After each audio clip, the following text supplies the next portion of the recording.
I really struggled in terms of navigating. You know, I was someone who always liked school. I was someone who, since I can remember, thought I would go to college and, you know, thought about the different careers I wanted to have over time. And many of them necessitated college. But I didn't really know how to get there. You know, my parents were very supportive of that, but they hadn't gone to college themselves. And so I think it was a very meandering course. You know, I didn't really have a lot of focus in terms of thinking about what kinds of institutions would be good for me. I looked at a whole slew of colleges and universities that were quite different from each other. I looked at really big ones and really tiny ones that were smaller than my high school. And there wasn't a lot of rhyme or reason to me thinking about, you know, what would be a good fit for me. I had no idea of that concept of fit and match. And so I sort of meandered my way into my undergraduate experience because I really didn't have anything to compare it to, and no one in my family who had gone through that journey before me. Getting ready for college was really hard because I was not ready. I had an idea about what colleges were interesting based on conversations with my friends, some, you know, counselors at school, but even with all of that, I wasn't ready. It wasn't what I expected. A lot of college, you know, at least for me, it was just learning what you saw on TV, right? And kind of like learning, oh, wow, you know, this is what college is supposed to be like. And at least for me, it wasn't. It was hard because financial aid was really hard for me to navigate. I didn't know how to do documents. When I thought I did, I was missing something, didn't have the right documents, and as a first-gen student, it was really hard for me to explain to my parents what I needed, and that in itself was like a fight with them. Like, I need your social security number. Why do you need my social security number? So a lot of that was difficult to navigate. As a first-generation college student, I really didn't know what to do or how to get started, right? So my counselor was able to help me figure out like the process of like applying, how that looks, what could be some of the majors that you choose in college. But when it turned out to actually deciding what school to apply to, my counselor wasn't that supportive because I didn't have the ACT scores that was needed. And I was like, I'm pretty sure I'm going to do fine. I really want to apply to these schools. And I ended up applying to all the schools. It was about 10 schools. And I got into all of them, even though one of my high school counselors wasn't that thrilled because they thought I wasn't going to get in, right? So that was difficult because we've had built such a great connection throughout. But I understand that they were like, you may not get in, you may be disappointed. But I was like, I have other factors.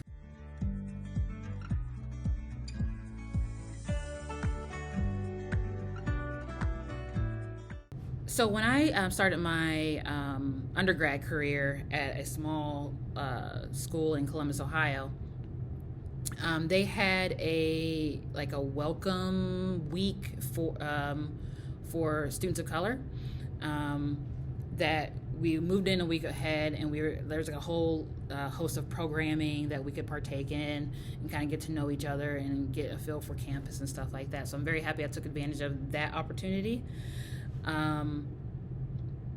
But I feel like there wasn't a ton else. I mean, there's a couple things that they mentioned during, the general welcome week about, student services and the writing center and, all these other things. The things that I didn't have was more representation. I felt like I needed to see more students that were first-generation college students that were also Latinx students that had diverse backgrounds.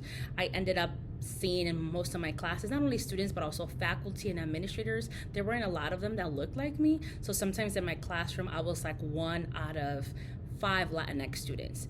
And that was a challenge because when different conversations came, or we talked about race, or we talked about privilege or discrimination or equity, sometimes the conversation was like, what do the people of color think, right? Or what do the people from the Black, Indigenous, like BIPOC community think?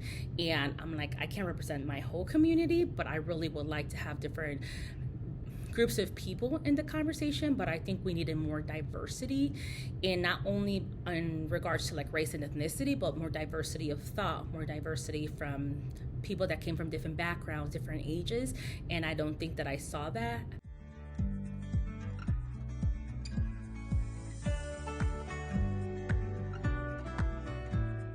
like, don't be afraid to change directions. I think that was one of my issues or problems once I, got into college, or even approaching, my first year.